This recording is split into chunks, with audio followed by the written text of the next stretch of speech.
Olá, meninada do sétimo ano, Ciências, aqui é o professor Paulo, com a nossa quinta aula, onde nós iremos falar das máquinas simples. E o que são essas máquinas simples? São aparelhos usados para diminuir o esforço quando queremos realizar algum trabalho, ou seja, são máquinas bem simples, são objetos simples que fazem com que o esforço que a gente iria fazer em determinada atividade diminua muito, né?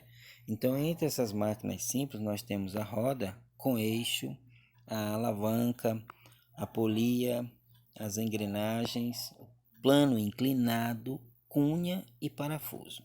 Então, nós vamos falar um pouquinho de cada um deles aí. Vamos começar aqui com a roda com eixo. Veja só esse exemplo. Veja só o esforço que essa pessoa da frente está fazendo para mover o mesmo caixote que o de trás está fazendo, está levando. Ou seja, ele está empurrando com muita força, por quê? Porque ele está arrastando essa caixa no solo, está promovendo muito atrito entre o solo e o caixote, além de estar gastando, ralando esse caixote ou o piso. O outro não. Talvez a mesma pessoa, né? Agora mais esperta, usando usando rodas com eixo, não é? Ou seja, ele está usando essas rodinhas aí e está facilitando o transporte. Por quê? Porque essas rodinhas aí diminuem o atrito do caixote com o solo, fazendo com que o arraste seja bem mais fácil. Então, isso aí nós utilizamos também em casas. Às vezes, alguns móveis de nossas casas têm rodinhas, porque às vezes são móveis pesados e aí com essas rodinhas facilita muito mudar ele de lugar, às vezes para limpar lá embaixo, às vezes a pessoa quer mesmo mudar, né, a visual da casa e quer mudar de lugar, e aí às vezes coloca rodinha ou às vezes os móveis já vêm com rodinha. Então tá vendo aí que diminui muito o esforço usando essa máquina simples chamada roda com eixo. Alavanca. Existem três tipos de alavancas, são elas a interfixa, interresistente e a interpotente. Vamos aprender aqui a diferenciar uma da outra, a não esquecer quando eu falar o que é interfixa, o que é interresistente, o que é interpotente. Então, olha só, veja que o nome é interfixa. A parte fixa de uma alavanca é o ponto de apoio, certo? Veja que a parte onde você bota o esforço e a parte de resistência, que é o que você quer mexer, são móveis. Quem é a parte fixa é o ponto de apoio.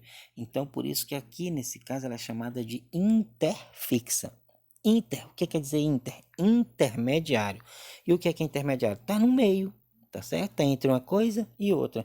Então, o intermediário é a parte fixa da alavanca. E quem é a parte fixa da alavanca? É o ponto de apoio. É por isso que ela é chamada de interfixa. A parte fixa fica no meio, fica intermediário entre a força, né, o esforço que você vai fazer e a resistência, que é o que você quer mover. E aqui embaixo nós temos um exemplo, né, de alavanca interfixa, aonde o ponto de apoio está no meio. E aí esse pau aí que ele está segurando é chamado de haste, né? Essa haste aí, quanto maior for, menos força você vai botar, tá certo? Então vamos para a próxima aqui. Interresistente. Veja que agora quem está no meio é a parte resistente da alavanca. Olha aqui, ó, quem é resistente. Então agora inter, não é?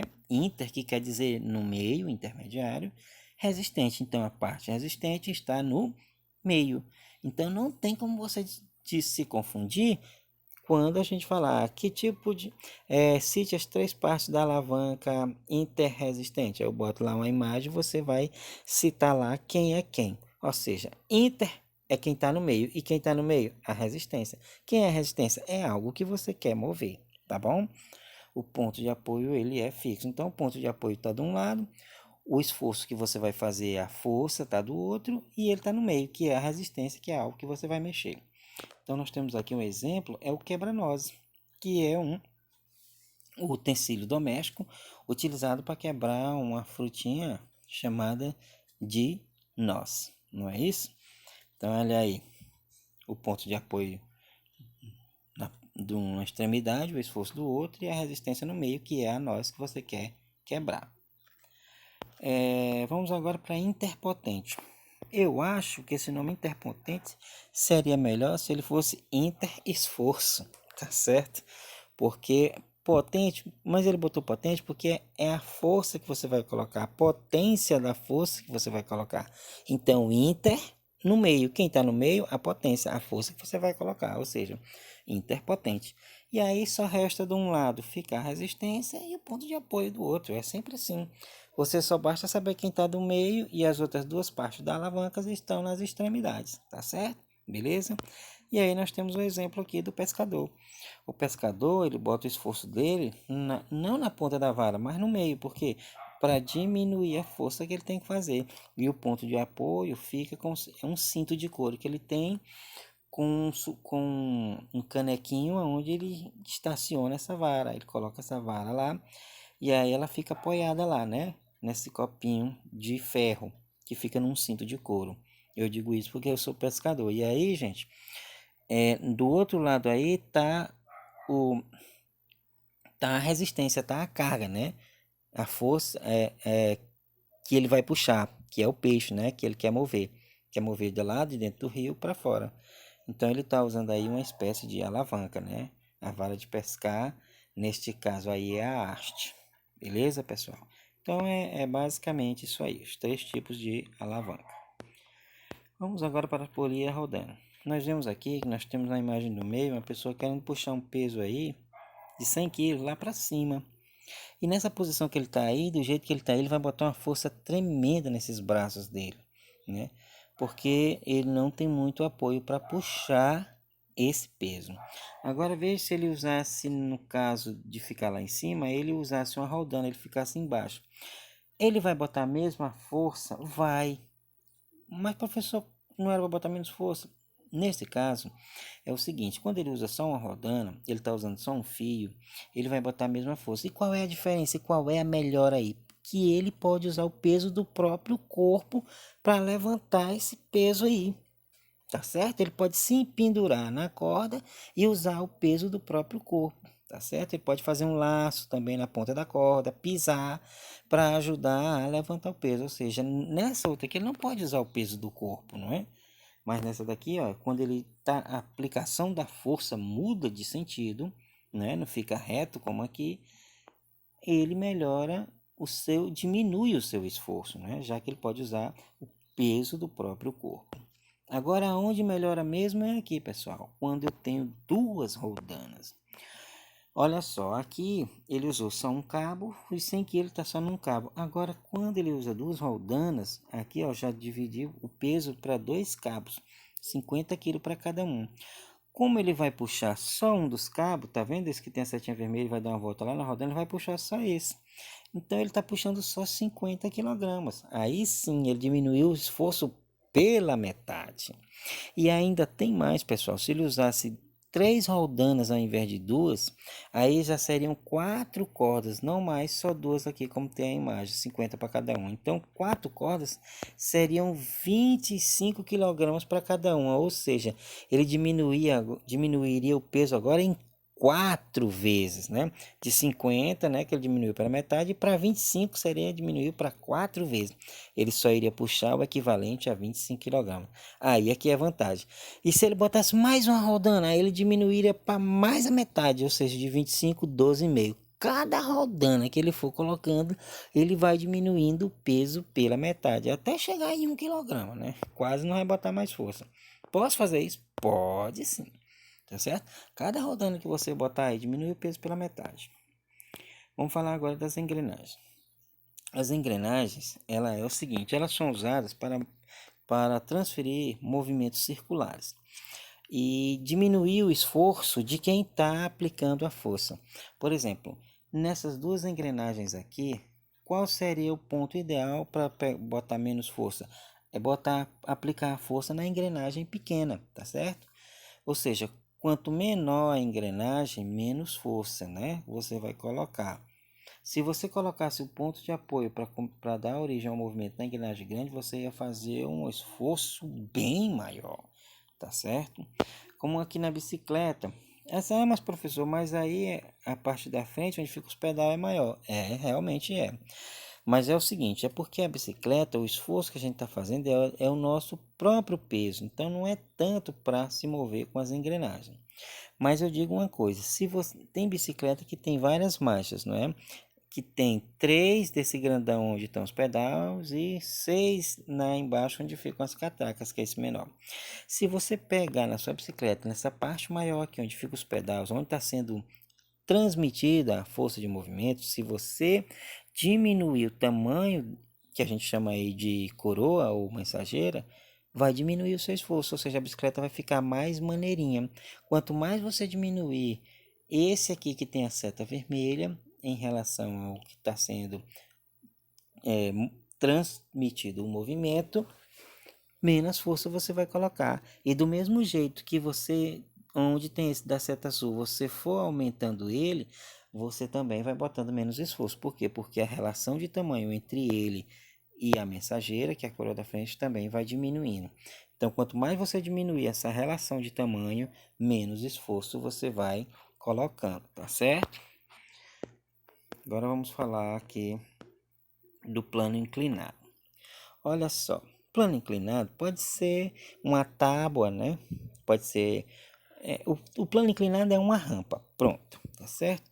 Então, olha só, esse rapaz que está em cima da carroceria desse carro, ele quer descarregar essa caixa.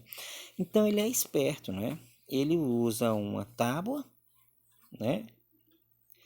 Para fazer com que esse caixote aí desça suavemente até o solo e não bruscamente, ou seja, se ele fosse empurrando devagarzinho, não tivesse essa rampa, se ele fosse empurrando aí, ó, tivesse esse plano inclinado, fosse empurrando devagarzinho o caixote, mesmo que ele tivesse com essa corda, quando o caixote chegasse num ponto em que não tá mais em equilíbrio, ele ia direto puxando, ainda puxava o rapaz, né, para cima dele, ou seja, ia cair, talvez quebrasse. Então ele está usando aí menos esforço, né?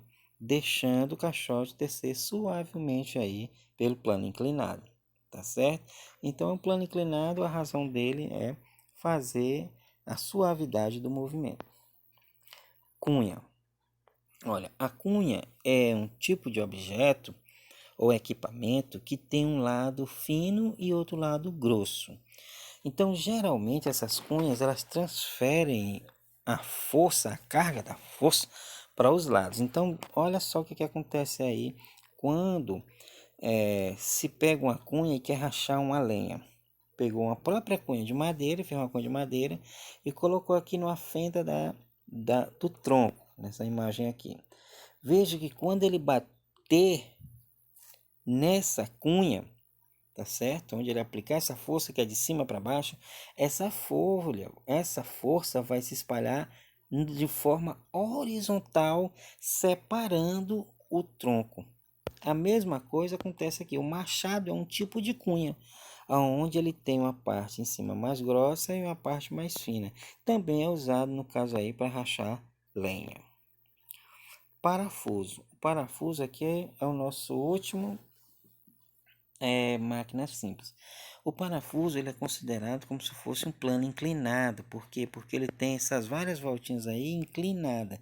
Então a força que você coloca, por exemplo, numa chave de fenda, torcendo, esse plano inclinado vai suavizando a entrada do parafuso na madeira, tá certo? Então ele transfere essa força vertical de cima para baixo em força circular, como se fosse um plano inclinado, tá certo? Pessoal, então é isso aí. As nossas máquinas simples, como está dizendo, é simples, né? Nós temos outras máquinas que são chamadas de máquinas complexas, por exemplo, um carro, o motor de um carro que usa várias engrenagens, roldanas, correias, então vários tipos de movimentos circulares.